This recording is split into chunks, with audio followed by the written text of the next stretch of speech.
여태까지 이더리움 2.0 뭐 된다, 언제 된다 뭐 이런 얘기 있었다가 늘 미뤄져 왔었거든요. 근데 이것도 갑자기 당일날 이제 도달해서 갑자기 미뤄야 됩니다 뭐 이럴 수도 있어요. 그래서 언제나 그런 늦춰지는 상황들이 발생했었기 때문에 그럴 수는 있다. 네. 따봉!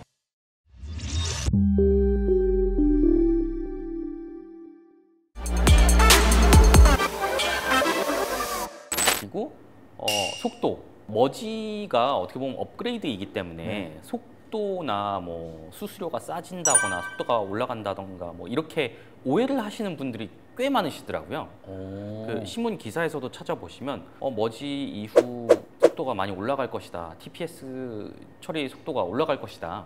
이렇게 그 기사들이 꽤 많이 보이더라고요. 근데 그거는 사실은 아니고요. 똑같나요? 예, 큰 차이 없을 것 같아요. 합의 알고리즘이 바뀌는 것이지 그 블록의 용량이나 생성 방법이 바뀌는 것은 아니에요. 그러니까 속도에 큰 영향을 끼치진 않는다. 네네. 그 블록 생성 주기가 짧아지거나 블록의 용량이 커지거나 뭐 이랬을 때 속도가 빨라지는 것인데 사실 그런 거는 아닐 것 같아요. 그냥 합의를 하는 방법만 바뀐다는 것이고 가스비 역시 마찬가지입니다. 그러니까 수수료가 가스비가 뭐냐면 이제 블록체인 네트워크 수수료인데 가스비는 사실 이것도 마찬가지로 합의 알고리즘이 바뀐다고 해서 영향이 있는 부분은 아니에요. 가스비는 트랜잭션 수요하고 네트워크의 혼잡도에 따라 결정되는 것입니다. 그렇기 때문에 합의 알고리즘 자체가 합의 알고리즘의 변화가 가스비의 뭐 변화를 초래하거나 뭐 이러기를 기대하는 것은 사실 조금 어려울 것 같아요. 근데 왜 가스비죠? 가스가 태우고 이제 날아간다는 뜻입니다. 그런 뜻이구나. 그럼 보통 그 가스가 맞네요. 네네, 그 가스가 맞아요. 이제 보통 이제 가스비를 이제 지불하게 되면 대부분 이제 소각이 되거든요. 불타 없어집니다. 그렇죠, 그렇죠. 그래서 가스비의 큰 변화는 없을 거라는 전망이 우세하고요. 다른 하나가 이제 디플레이션입니다. 현재 이더리움은 그 인플레이셔너리 코인이에요. 인플레이셔너리 에셋이라고 하는데 가격이 오른다는 측면이 아니고요. 유통량이 많이 꾸준하게 계속 늘어난다는 뜻입니다. 좋은 거네요. 좋은 거일 수도 있고 뭐 좋고 나쁘고의 관점은 아닐 것 같아요. 그냥 그런 자산의 성격 자체가 계속 발행이 무한히 되고 있는 상황이라고 보시면 될 것 같아요. 즉 보통 검증인에게 돌아가는 채굴 보상이 하루에 약 13,000이더 정도 된다고 하더라고요. 그게 이제 하루에 300억씩, 300억씩 그냥 생겨나고 있다고 보시면 될 것 같아요, 하루에. 근데 이런 게 싹 사라지고 대부분이 또 버닝하게 되면서 소각이 되면서 하루에 한 1,600이더 수준으로 낮춰질 예정입니다. 하루에 발생되는 이더리움의 수가. 그래서 한 88% 정도 감소하게 되는 거죠. 그래서 신규로 발생되는 이제 이더리움의 수가 굉장히 줄어들 것이고, 특히 검증인의 스테이킹 보상이 채굴 보상보다 현저하게 낮아서 채굴자들의 매도 물량이 사라져 공급 수축이 예상되기도 합니다. 팔지는 않는 거네요. 팔지 못하게 되는 거죠. 그렇죠, 그렇죠. 이제 보상을 받아야 되는데 그 받던 보상이 하루에 300억 뭐 있었다고 하면 이제 시장에 내놓을 물량이 시장에 내놓을 물량이 없어지는 거죠. 어느 날 갑자기. 그래서 공급이 많이 줄어들 것이다. 수수료 소각분까지 감안할 경우에는 지금 이더 잔액 물량이 연간 한 1에서 2% 정도씩 감소할 것으로 전망되고 있습니다. 그러면 떨어지는 거 아닌가요? 그렇죠. 떨어질 수 있죠. 떨어지는 거로 좀 우세하게 보는 것 같아요. 뭐 확정적이라고 얘기하기는 좀 어려운데, 그래서 앞으로는 이더 물량이 계속 한 1에서 2% 줄어들 것이다. 그래서 디플레이셔너리 코인이 될 것이다. 근데 여기에서 디플레이션까지 발생되고 이제 공급이 줄어드는 거잖아요. 예전보다. 근데 스테이킹도 하게 되면 지금 스테이킹 되어 있는 물량만 현재 35조 원 정도 수준이라고 하는데, 그럼 유통량이 줄어드는 거잖아요. 그렇죠. 그러면은 가격이 상승하게 되는 것 아닌가? 한번 생각을 해볼 수는 있겠죠. 그래서 지금 현재 이더리움은 꾸준하게 발행하고 늘어나고 있고 가격을 그게 어떻게 보면 약간은 누르고 있었다라고 보면 앞으로는 발행 자체가 많이 줄어들면서 자산의 성격이 많이 바뀌는 것 아닌가 하는 그 논의들은 많이 되고 있습니다. 지금 들어보면 이제 이더리움이 여러 가지 변화를 하려고 하잖아요. 네네. 향후 5년 안에 이더가 어느 정도까지 네. 오를 수 있나요? 이게 굉장히 좋은 질문이고 굉장히 어려운 질문이에요. 왜냐하면 비트코인 같은 경우에는 명확하거든요. 딱 발행량이 정해져 있고 그러면 화폐의 수량에 따라서 그 가치가 결정될 가능성이 매우 높아요. 네. 그런데 이더리움 같은 경우에는 그 자체의 유틸리티가 있단 말이죠. 네. 그 자체에 그 딸려 있는 생태계가 또 있고 그러다 보니까 많은 디앱들이나 이더리움을 그 보유해서 그다음에 사용해서 트랜잭션을 발생시키고 그걸 수수료로 내야 되는 니즈가 굉장히 높은데 이런 부분들이 지금 디플레이셔너리 코인으로 변하게 되면 어떻게 될지 모른다는 거죠.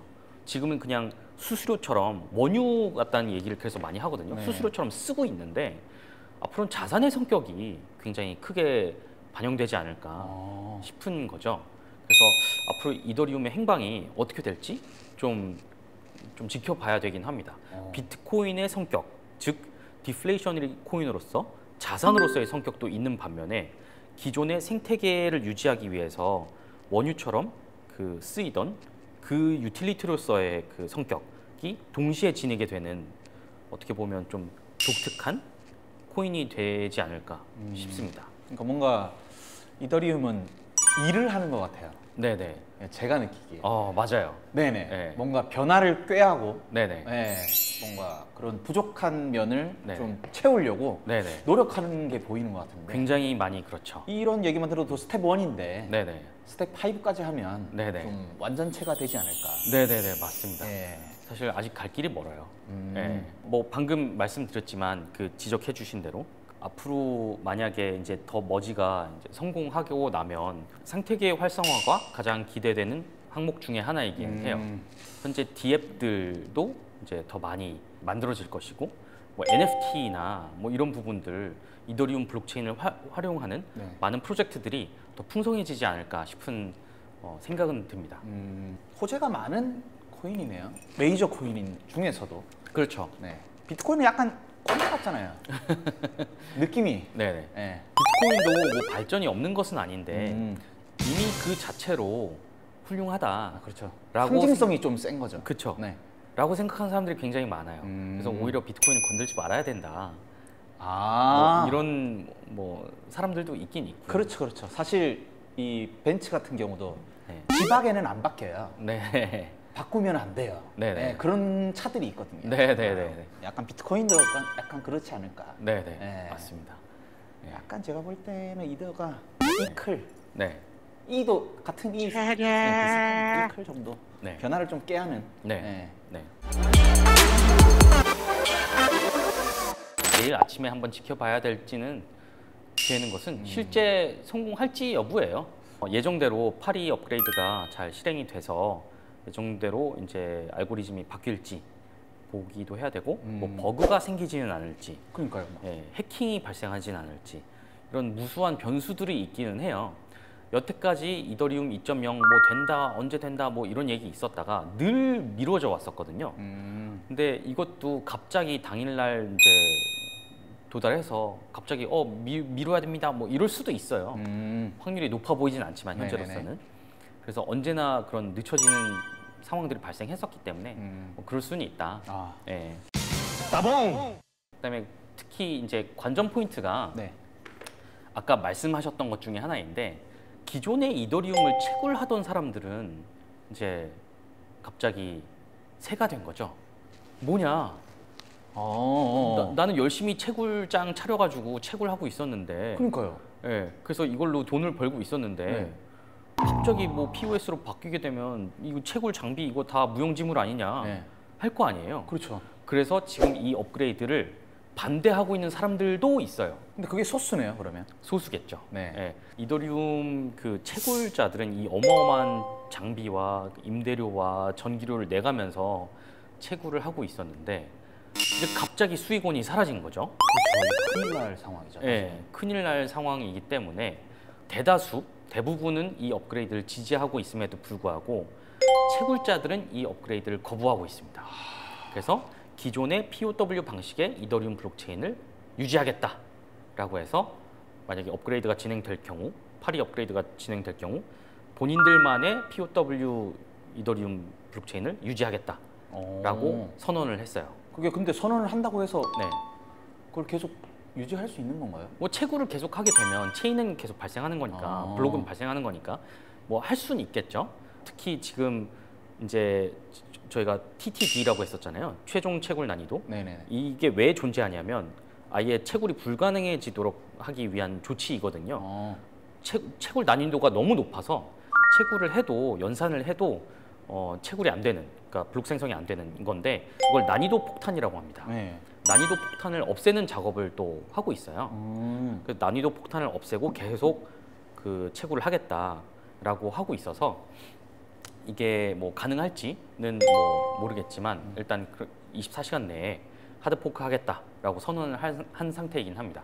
이제 주로 채굴자들이다 보니까 대부분 이제 중국계 분들이 중국계 이제 사업자들이 주로 이제 ETHW라고 하죠. 이제 POW 기반의 이더리움을 지지하겠다라고 하고 있습니다. 이게 과거에 비춰 보면은 이 하드포크를 하겠다라고 선언한 것이 이런 사례가 또 있었나요? 네네. 비슷하다고 볼 수도 있는데 이더리움 클래식, 클래식. 의 사례가 비슷합니다.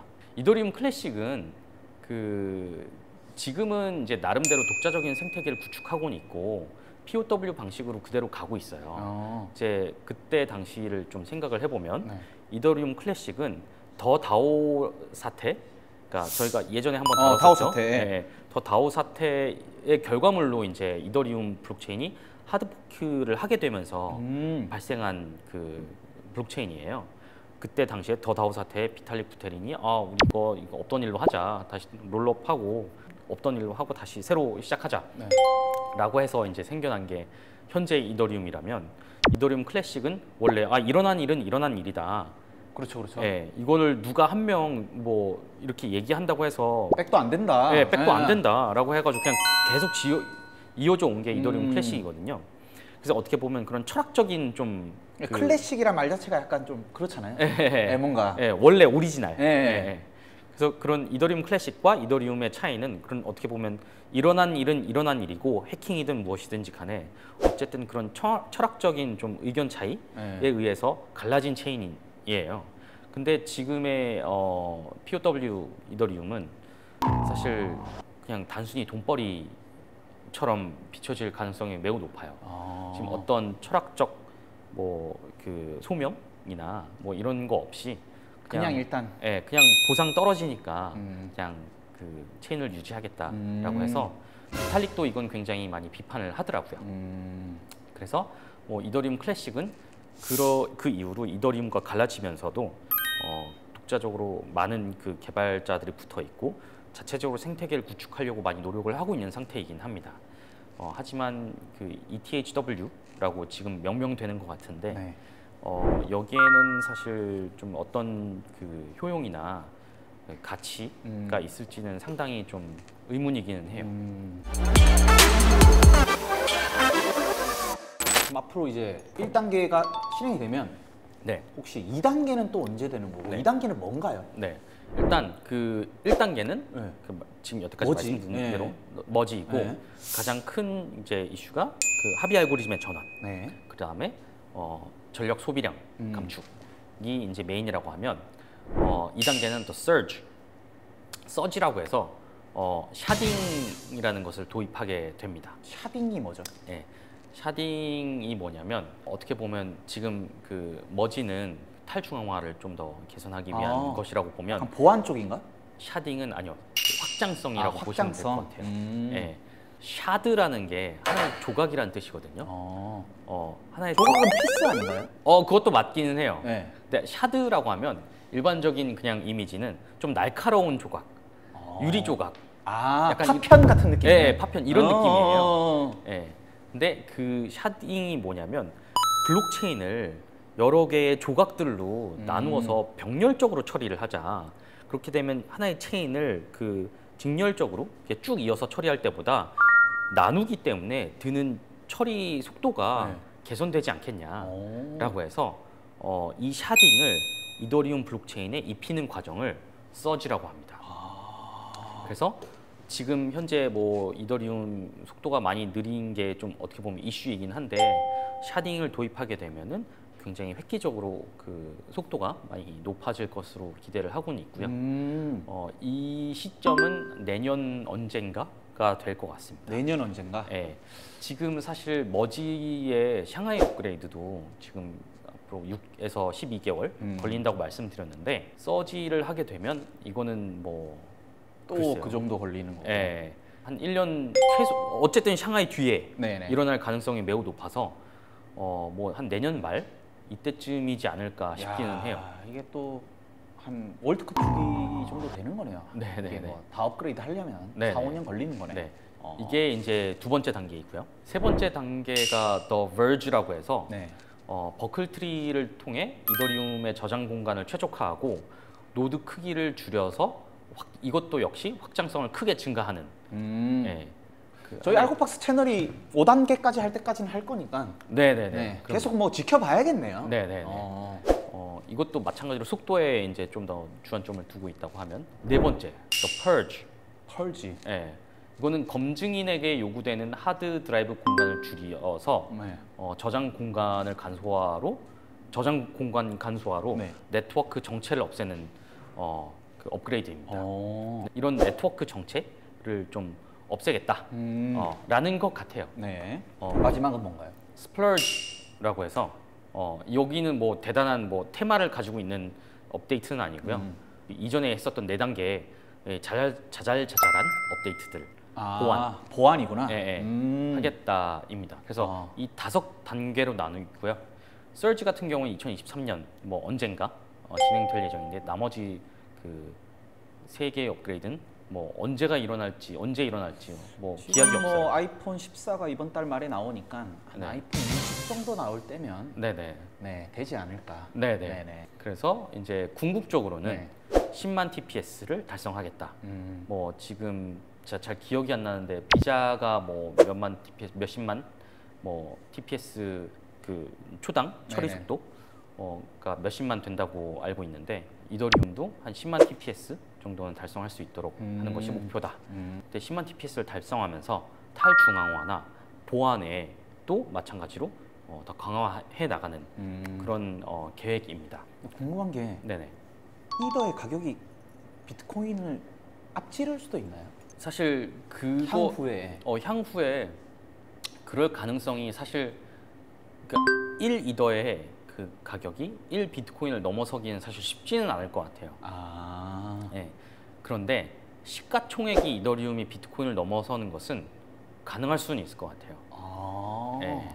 왜냐하면 그 이더리움은 어떻게 보면 굉장히 확장성이 있는 블록체인이고 많은 사람들에게 쓰일 수 있는 블록체인이기도 해서 그 다음에 생태계 곳곳에서 써야지만 되는 그 상황이어서 가격이 올라가는 것은 사실 가능할 것 같아요. 시가총액은? 네네. 그래서 지금 이더리움을 기반으로 하는 코인의 수만 보더라도 수천 개가 있잖아요. 그렇죠. 그러다 보니까 그 가능성은 굉장히 뭐 적진 않다 이렇게 보셔도 될 것 같아요. 이제 이더리움 개발자들 늘 하는 얘기가 그거예요. 왜냐하면 비트코인은 지금 80%나 완성이 되어 있는 상황이고 이더리움은 40% 밖에 완성이 안 되어 있는 상황. 가능성이 무궁무진한 거죠. 그렇죠, 네, 그렇죠. 따지면 네, 잠재성은 훨씬 더 높다. 그렇기 때문에 사실 이더리움 생태계가 가장 가상자산 업계에서 가장 활발한 생태계이고 개발자들도 굉장히 많이 붙어 있는 생태계이고 물론 뭐 솔라나나 뭐 다른 우수한 블록체인들도 많이 생겨나긴 했어요. 하지만 그들 나름대로의 또 문제점이 있고 그걸 해결하기 위한 다른 뭐 그 개발 노력들을 네네. 하고는 있는데 이더리움만큼은 아니라는 건 다 인정을 해야 될 것 같아요. 그래서 이더리움은 지금 많은 그 트릴레마, 확장성, 보안, 그다음에 탈중앙화를 달성하기 위해서 많은 노력을 기울이고 있고 더 머지가 내일 새벽 15일 새벽 아침 네, 15일 아침에 어떻게 이제 진행될지 한번 지켜보는 게 궁금하네요. 좋을 것 같습니다. 굉장히 오늘 제 입장에서는 뿌듯한 촬영이었습니다. 네. 너무 완벽하게 준비를 해주셔서 네. 감사드립니다. 아닙니다. 사실 뭐 좀 실제 뭐 어떻게 진행되는지, 뭐가 바뀌는지 이런 위주로 말씀드리기는 했는데 굉장히 여러 가지 의미가 있어요. 정말 뭐 코인의 성격이 어떻게 바뀌느냐, 뭐 이더리움은 좀 어떻게 미래가 좀 바뀔 것이냐, 네. 개발을 하기 위해서는 어떤 뭐 절차를 거쳐야 되느냐, 네. 뭐 여러 가지 이슈들이 있는데 네. 너무 철학적인 부분은 좀 제외하고 말씀드렸어요. 네, 사실 뭐 답도 없는 내용들도 있다 보니까. 굉장히 어려운 단어들이 많았는데 네네. 그래도 저도 알아들으면 이 보시는 분들은 다 이해하고 보실 겁니다. 네네. 아무튼 이더리움이 호재가 있다. 네. 그리고 앞으로도 무궁무진한 가능성이 있다. 네. 그렇게 저는 판단이 드는데. 네. 가장 중요한 것은 사실 이더리움이든 뭐 이더리움뿐만 아니고 다른 가상자산들도 사실 끊임없이 개발하고 개선하기 위해서 그렇죠. 노력을 하고 있다는 거. 그래서 지금 뭐 이게 가장 코인에 대해서 가장 비판적인 입장을 가지신 분들이 그래서 이거 그냥 돈놀이 하는 거 아니냐, 그러니까 이렇게 말씀하시는 분들이 꽤 많으세요. 근데 사실 그건 아니다. 끊임없이 개발을 하고 있고 우리 사회 인프라를 또는 금융 인프라를 개선하기 위해서 많은 노력들을 하고 있다. 알아주시면 좋을 것 같습니다. 아무튼 오늘 좋은 말씀 감사드리고 지금까지 알곡박스였습니다. 감사합니다.